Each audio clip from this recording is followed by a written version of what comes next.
Gary Moore here with the fabulous Stacia Martin. It wouldn't be a trip to Disneyland without having Stacia here, who knows more about Disneyland than there's any other human, I'm sure, on planet Earth. We're here at Frontierland, as a matter of fact. You can probably tell just by the surroundings here. The Golden Horseshoe is right behind us, where we're broadcasting live from. And first of all, happy birthday to Disneyland today. 62 years ago today, it opened. That's right. It was the invitational preview. The first public day was tomorrow, the 18th, but the first operating day of Disneyland was today. That's when all the celebrities came. July 17th. That's the one that they did the live coast-to-coast telecast of. On ABC TV. On ABC TV, which you can still find on video. It is, yeah. It's on great. YouTube and everything. It's like 101 degrees. Yep. Thankfully, mercifully, much less cooler today because we've got a nice little breeze over here. Oh, yes, yes. And also, we don't have nearly so many ladies coming in high heels so that the asphalt won't suck their shoes off their feet. That was the story. In the parking lot. It was in the parking lot. Okay, so people were saying like, well, you know, in Disneyland they're walking down Main Street and women's shoes were coming off, but that was a part of it was true because of the asphalt, but it wasn't the location that was right. Yeah, but I wonder how well we did with flip-flops in Adventureland that day. Yeah, really. We'll check that statistic. So what were the Adventureland and Frontierland, Tomorrowland.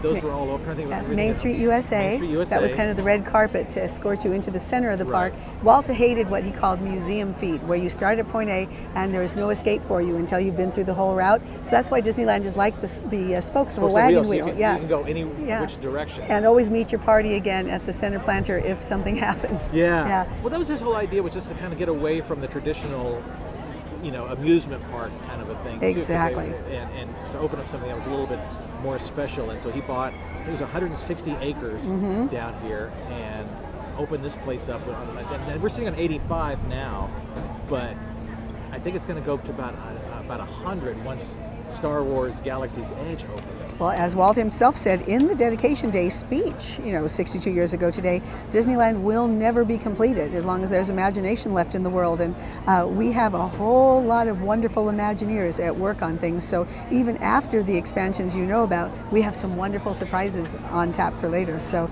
watch us and see how we grow. But grow and cherish our classic past at the same time, which is a good trick. Yeah, it really is. And it's great to see people come back here. And I just talked to somebody in our party who had not been out here for about maybe 20 years and said that I'm just amazed at how everything is still just the way as I left it, if not better. It's gotten to be tremendous. Now, you've done some liner notes that some people should know about. Because we got a couple of years ago for the 60th anniversary, I know we got these great CD collection, and you, of course, there was no better authority to do the liner notes about it. Tell us a little bit about that. Well, I have two job titles here. I'm an artist and an historian for the Walt Disney Company, based here out of Disneyland. And I was asked by my friends at Walt Disney Records to write the liner notes for the big 60th anniversary Walt Disney Collection, or Walt Disney Legacy Collection, rather, CD set. Which is wonderful. It's really the history of the park through music. And my whole point is that the best souvenir you can ever take home from a Disney park isn't necessarily the lollipop that you're going to eat, or the book that your child will crayon in, or whatever. It is the songs that you remember and can take out and whistle or sing at any given time. And play for generations again yes, and again. But it goes with you in your mind as well. So you have an instant ability to conjure the feeling of Disneyland just by walking down the street and whistling Zippity Doo-Dah, even if you're at Disneyland, or even if you're going down to get the mail. You can walk down your driveway and bring back that same feeling because it goes with you in your head. Well, and I think now, especially in these days, that's absolute paramount importance to have those kind of songs with you that are very positive.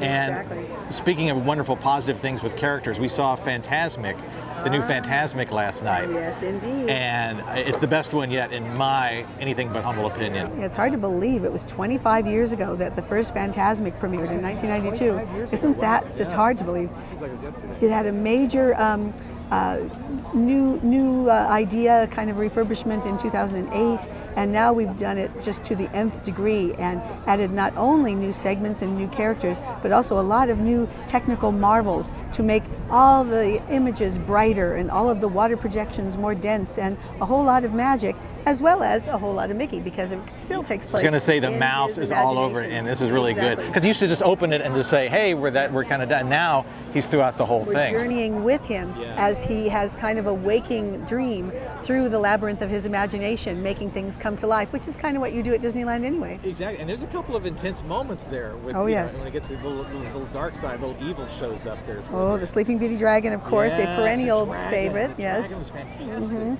And you know, you have to have that, because as Walt himself knew, you can't have a good story unless you have some conflict. Right. You know, if there was no witch in Snow White and the Seven Dwarfs, you'd have a happy film and all these lovely people to whom nothing happens. So Right. you need to have the conflict so Right. that you can have the triumph and the happy ending. Absolutely. And it's all about the happy ending. And when the pirate ship, when the Columbia comes around, Oh, yes. I'm telling you, that's worth sitting around and waiting for, just to see all of that. That's right, and Captain Jack Sparrow has commandeered the Columbia for the evening time only, so it makes it far more exciting than we've ever had on board the river. That's fantastic. Look at this. Here's a little Mickey for you to Thank you so commemorate. much. Oh, All you know of what these I are so forgot? suitable for framing. I forgot Magic Sparkles, and of course you can't have Phantasmic without Magic Sparkles. And your name on there too. Oh yes, I'll do that for sure. Look at that. Stacia Martin, it's such a pleasure to see you every single time. You make every single visit out here so special. Well, I'm just thrilled that you can come and share all these new milestones that we have. And again, like you said, we've gotten the privilege of being here for some time. It's more exciting almost. It's like seeing your favorite relative succeed and have a new, exciting, bright, shiny toy to play with at Christmas time. You know? Absolutely. And So- you never age, so Me? that's all the magic. Oh, well, thank you. My goodness, that's great. Here's Mickey, and he's pushing 90, so perhaps it's wearing off on me. Yay. I'll take some of that too. Thanks for watching, everybody.